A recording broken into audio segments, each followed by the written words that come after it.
Outer says it's too late for e-tolls consultations and police breakthrough in police truck explosion case. I'm Lebo Changela with this news update. Opposition to Urban Tolling Alliance spokesperson Wayne Divenage says it's too late for consultations regarding Gauteng e-tolls. Further clarity is expected today when government makes an announcement on Gauteng's freeway improvement project. On Wednesday, the Interministerial Committee on the GFIP, chaired by Deputy President Kgalema Motlanthe, briefed Cabinet on the system. Civil society organization COSATU and opposition parties remain opposed to the system. Divenage says they remain determined to fight on. This should have happened 6 years ago, 5 years ago, before they made this decision. So what's basically happening is that they are forging ahead with tolling. Now, yes, we've had all the discussions with the Interministerial Committee, and they've given us the documents, but we've also given a lot of feedback as to other alternatives which are far less onerous and far easier to apply than the e-tolling option. And it seems that they've completely, it's like this bone, they don't want to let go of the e-tolling bone. We know we have to pay for the roads. Meanwhile, government has appealed to Gauteng motorists to submit their comments on the proposed e-tolling of Gauteng roads. Acting government spokesperson Phumla Williams says consultations will help in moving forward. As government, we're saying, let's sit down, let's look at how we can find the middle road. And I think this consultation is precisely to do that.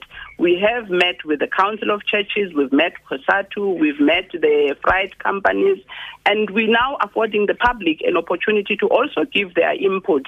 And I think the bottom line is that we want to get to a point where we are able to say this is a way that we are going to service the debt. Police have made a major breakthrough in the police truck explosion case.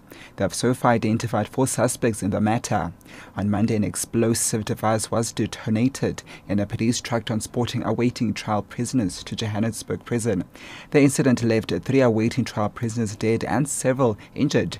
SABC's Edwin Nsidi reports. The type of the explosion device and how the detainees got hold of it is still a subject of investigation. The truck was transporting 36 awaiting trial prisoners from the Randburg Magistrate Court to Johannesburg Central Prison on Monday. The police Neville Malila says their investigations have revealed that 4 of the awaiting trial prisoners were responsible for the incident. He says they will appear in court today. They will all face charges of murder, attempted murder, escape possession of explosives, as well as malicious damage to property. 5 of the injured detainees are still under police guard in hospital. Edwin Nsidi, SABC News, Johannesburg.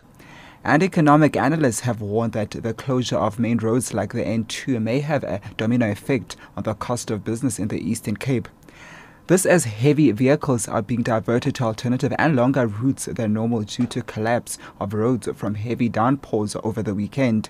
CEO of the Nelson Mandela Bay Chamber of Commerce, Kevin Hassler, says the sooner such roads are fixed, the better for everyone. Trucking companies have mentioned to us that they've been tremendously affected by these additional detours that they've had to do of some extra 150 kilometers in certain instances. So it is definitely an additional cost burden that companies are carrying now to deliver, as well as additional time burden on drivers and the trucks being on the road. So there are impacts on manufacturing companies at the moment who have been relying on parts to be delivered or goods to be delivered, both in the retail space and the manufacturing space.